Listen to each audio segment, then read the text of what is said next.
हे एसजीवियंस, welcome to systematics guide learn wide and grow with pride. आज की video में हम देखने वाले हैं नागपुर यूनिवर्सिटी के बेसिक फिजिक्स का detailed paper pattern, marking scheme और स्ट्रेटेजी के बारे में।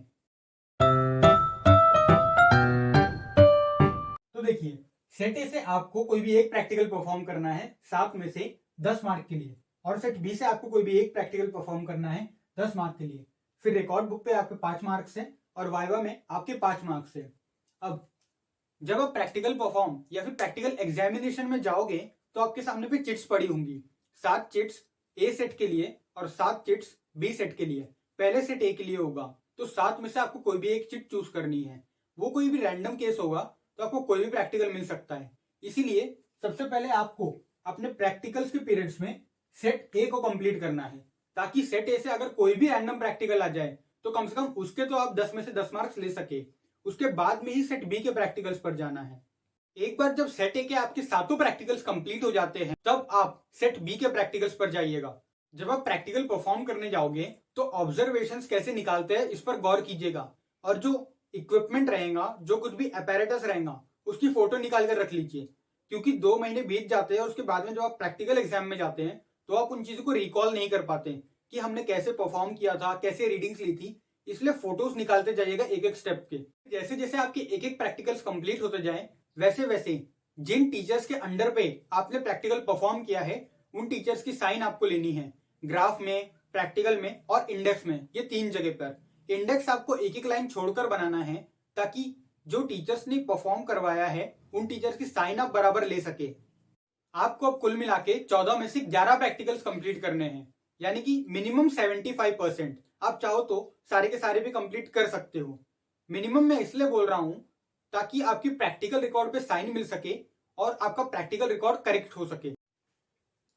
आपकी प्रैक्टिकल रिकॉर्ड बुक पे एचओडी की साइन और डिपार्टमेंट की स्टैम्प के लिए मिनिमम 75% प्रैक्टिकल्स कंप्लीट चाहिए, यानी कि 14 में से कम 11 तो भी आपके कंप्लीट चाहिए। इसलिए आपको प्रैक्टिकल्स परफॉर्म करके ही साइन लेना है।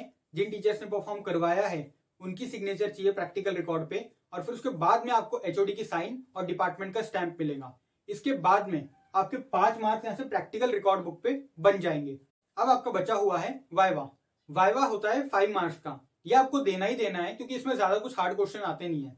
सपोज कर लीजिए आपने कोई प्रैक्टिकल परफॉर्म किया तो उसमें से जनरल क्वेश्चन ही आते हैं, जैसे कि फॉर्मूला क्या है, हमने इसकी रीडिंग्स कैसे निकाली, या फिर कोई लॉ हो गया, थियोरी, प्रिंसिपल, रिजल्ट क्या आया, ग्राफ कौन से शेप का होता है, ऐसे जनरल टाइप के क्वेश्चंस। तो वो आपको अटेम्प्ट करना ही करना है। उसमें 5 में से मिनिमम आप 3 तो स्कोर कर ही सकते हैं अगर आप सिर्फ और सिर्फ उसको अटेंड करते हैं।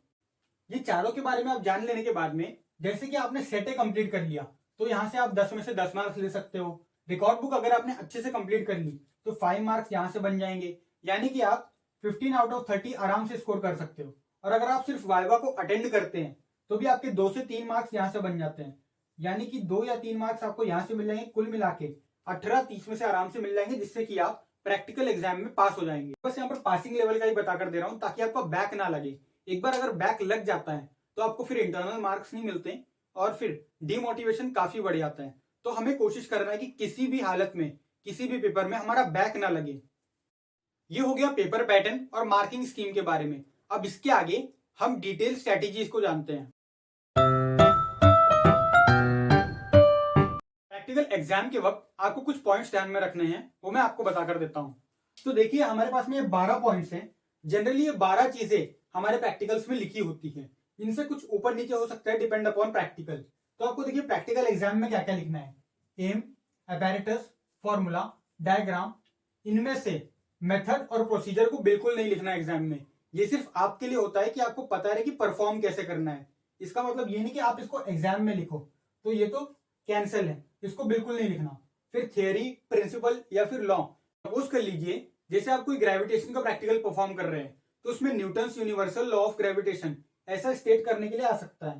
तो अगर ये प्रिंसिपल अप्लाई हो रहा है तो ये आपको स्टेट करना है प्रैक्टिकल एग्जाम में। उसके बाद ऑब्जर्वेशंस, ये काफी इंपॉर्टेंट होते हैं, इस पर ही मोस्टली मार्क्स होते हैं। और फिर आपके कैलकुलेशंस। ग्राफ है तो ठीक है, नहीं है तो कोई बात नहीं, वो ऑप्शनल में है। एरर्स अगर कैलकुलेट होता है तो ठीक है, नहीं तो वो भी ऑप्शनल में है। मोस्ट इंपॉर्टेंट है आपका रिजल्ट्स। ये रिजल्ट्स आपकी मोस्ट इंपॉर्टेंट चीज है। इसके बिना आपका प्रैक्टिकल कंप्लीट ही नहीं होता प्रैक्टिकल एग्जाम में। अगर रिजल्ट के बिना आपका एक्सपेरिमेंट कंक्लूड ही नहीं होता, कंप्लीट ही नहीं होता, तो वो काफी इंपॉर्टेंट होता है। तो जैसे ही आपने कुछ भी सपोज कर लीजिए आपने कोई एक्सपेरिमेंट परफॉर्म किया और उसमें किसी चीज की वैल्यू निकाली, जैसे कि किसी यंग्स मॉडुलस की सपोज हमने वैल्यू निकाली है, तो रिजल्ट में हमें लिखना है कि the Young's modulus of steel wire is something this और दैट, जो कुछ भी आपका आ रहा हो। या फिर हमने कोई चीज डिटरमाइन की है तो द वैल्यू ऑफ दिस और दैट इज डिटरमाइंड। या फिर हमने कोई लॉ को वेरीफाइड किया, suppose Newton's law of universal gravitation को हमने वेरीफाई किया है, तो Newton's law of universal gravitation has been verified. Next जो चीज है वो है हमारा precautions and sources of errors. तो ये भी कोई जरूरी नहीं है प्रैक्टिकल एग्जाम में लिखना, आप इसे भी एलिमिनेट कर सकते हैं।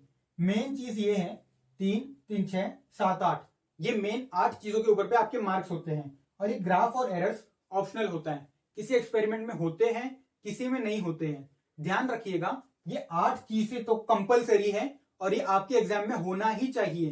तो जब आप अपनी प्रैक्टिकल रिकॉर्ड बुक कंप्लीट कर रहे हैं तो ध्यान में रखिएगा ये 8 चीजें आपके प्रैक्टिकल रिकॉर्ड के हर एक प्रैक्टिकल में होगी ही होगी, ऐसा ध्यान में रखिएगा।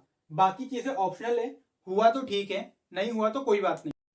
तो प्रैक्टिकल से रिलेटेड आज हमने सारी की सारी चीजें डिस्कस कर ली है। और एक बात ध्यान में रखिएगा, आप ये मत सोच के चलिएगा कि हाँ हमने प्रैक्टिकल्स अटेंड नहीं किए, किसी और से लेकर लिख लेंगे तो हमें प्रैक्टिकल रिकॉर्ड बुक के मार्क्स मिल जाएंगे और हम पास आउट हो जाएंगे। ऐसा बिल्कुल मत सोचिएगा।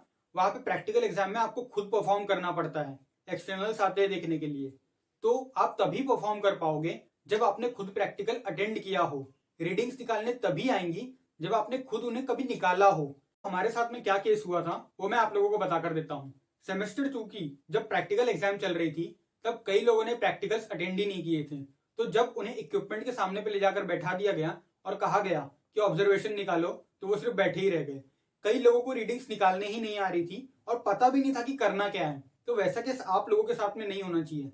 कॉन्फिडेंस से बोलना चाहिए एग्जाम अटेंड करने के बाद कि हाँ हम पास आउट होने वाले हैं, अच्छे से हमने प्रैक्टिकल्स अटेंड किया है, अच्छे से एग्जाम दी है, हमारा बैक तो हो ही नहीं सकता। ये कॉन्फिडेंस तो काफी जरूरी होता है एग्जाम के बाद में, नहीं तो आप लोग कैसे रिग्रेट में रहते हो कि यार होगा कि नहीं होगा, मैंने तो ये करके आ गया, भाई पास होऊंगा कि नहीं होऊंगा, बैक ना लग जाए, ये है वो है। ऐसा कुछ अपने को नहीं करना है। पूरे कॉन्फिडेंस के साथ में बोलना है कि हम पास आउट हो जाए और उसके लिए प्रिपेयर करना है। अब प्रैक्टिकल्स के बाद में मैं आपको इंटरनल्स का बताकर दे देता हूं। अब बात कर लेते हैं आपके इंटरनल असेसमेंट्स यानी कि इंटरनल मार्क्स के बारे में। कुल मिला के फिजिक्स में 20 मार्क्स है इंटरनल्स के लिए, जिसमें से 10 मार्क है पेपर 1 के लिए, 10 मार्क है पेपर 2 के लिए। अब वो किस किस में डिस्ट्रीब्यूटेड है चलो देखते हैं। सबसे पहले तो है आपकी अटेंडेंस। अटेंडेंस का मतलब ये नहीं कि बस जाओ बैठ जाओ या फिर जाओ ही मत, जाओ तो फिर एक्टिव अटेंडेंस लगाओ, मतलब टीचर से इंटरैक्ट करो। दूसरा है आपका असाइनमेंट्स। जनरली असाइनमेंट्स आपको क्रिस्टी मैम देती हैं, तो वो आपको 100% कंप्लीट करना है और किसी भी हालत में सबमिट करना है। उस पर 5-10 मार्क मैम रखती हैं, वो आपको ले ही लेने हैं। फिर तीसरा आपका डिपार्टमेंटल एक्टिविटीज। रिसेंटली आपका फिजिक्स का क्विज कंपटीशन हुआ था, मुझे लगता है 29 सितंबर को हुआ था। वैसे ही जो कुछ भी एक्टिविटीज होती है वो आपको अटेंड करना है। और चौथा है और मोस्ट इंपॉर्टेंट है आपका यूनिट टेस्ट। यूनिट टेस्ट आपको प्रिपेयर करके देना है, क्योंकि वो आप अपने लिए ही कर रहे हो, आप किसी और के लिए नहीं कर रहे हो। जब आप खुद की प्रिपेयर किए बिना टेस्ट देते हो तो उससे आप ही का घाटा होता है। भले आपको यहाँ पर इंटरनल्स तो मिल जाए बट एग्जाम में ऐसा नहीं चलेगा। यूनिट टेस्ट एक फोरमोस्ट मॉक टेस्ट होता है जिससे आप अपने आप को एनालाइज कर सकते हो कि मेरी कितनी पढ़ाई हुई है इस चैप्टर की। तो वो आपको प्रिपेयर करके देना है, ना कि सिर्फ ऐसे ही बस अटेंडेंस के लिए लगा दिया। ये 4 क्राइटेरिया है इंटरनल असेसमेंट के लिए। तो आज की इस वीडियो में हमने देखा है इंटरनल असेसमेंट के बारे में, मार्क्स कितने में डिस्ट्रीब्यूटेड है। दूसरा है प्रैक्टिकल एग्जाम, उसके डिटेल्ड पेपर पैटर्न के बारे में, डिटेल स्टेप्स और डिटेल स्ट्रेटजी के बारे में। बाकी जो रिटर्न एग्जाम है उसके लिए मैं दूसरी वीडियो बनाऊंगा, वो आप जरूर देखिएगा। तब तक के लिए कीप लर्निंग, कीप ग्रोइंग और चैनल को जरूर से सब्सक्राइब कर दीजिएगा। पसंद आई हो वीडियो तो इसे लाइक करना ना भूलें।